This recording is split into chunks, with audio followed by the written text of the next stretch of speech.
આ તરફ જેતપુરના ચાંપરાજ રોડ પર દીપડાનો આતંક સામે આવ્યો છે। ખેતરમાં દવા છાંટતા ખેડૂત પર દીપડાએ હુમલો કરી દીધો। કેનાલ પાસે આવેલી સીમમાં દીપડાનો ખેડૂત પર હુમલો। જ્યારે ખેડૂત ખેતરમાં દવા છાંટી રહ્યા હતા ત્યારે દીપડાએ આ હુમલો કર્યો છે। જમનભાઈ અમીપરા નામના ખેડૂત ઈજાગ્રસ્ત થયા છે। ઈજાગ્રસ્ત ખેડૂતને સારવાર માટે હોસ્પિટલમાં ખસેડવામાં આવ્યા। વન વિભાગે દીપડાને પાંજરે પૂરવાની તજવીજ હાથ ધરી છે।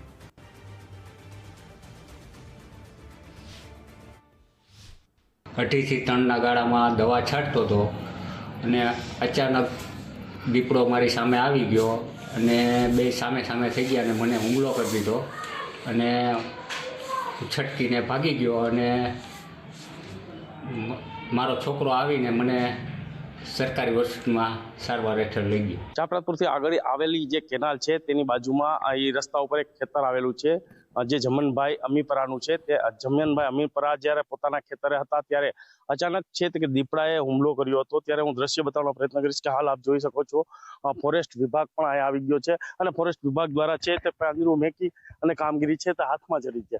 આપ જોઈ શકો છો કે જે રીતે દીપડાએ હુમલો કર્યો છે, હાલ કહી શકાય કે જે ઈજાગ્રસ્તને છે તે સિવિલ હોસ્પિટલે સારવાર બાદ તેને લઈ જવામાં આવ્યા છે। ત્યારે સારવાર ચાલુ રહી છે। તે કહી શકાય કે હાલ ફોરેસ્ટ વિભાગ છે ત્યાં અહીંયા આવી પહોંચ્યું છે। આપ જોઈ શકો છો દ્રશ્યની અંદરમાં એક પિંજરું છે તે મૂકવામાં આવ્યું છે કે જે દીપડાને પકડવા માટે કહી શકાય કે અધિકારીઓ અહીંયા પહોંચી ગયા છે। ત્યારે ફોરેસ્ટ અધિકારી સાથે વાત કરીશું। સાહેબ, શું કહેશો આજ જે ઘટના બની છે? તમારું નામ શું અને કેટલા વાગે ઘટના બની, શું ઘટના બની? મારું નામ Rathod Jayaben, in charge round forester Jetpur.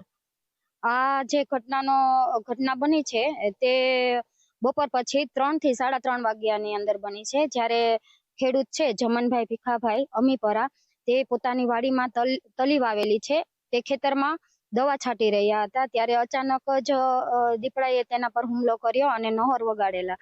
તેથી અમને જાણ થતા અમે ઉપલી સત્તાએ તેની જાણ કરેલ અને અમને ઉપલી સત્તાએથી જે સૂચના મળી તે મુજબ અમે તાત્કાલિક સ્થળ પર પહોંચી અને જમનભાઈને સિવિલ હોસ્પિટલમાં પ્રાથમિક સારવાર આપેલી।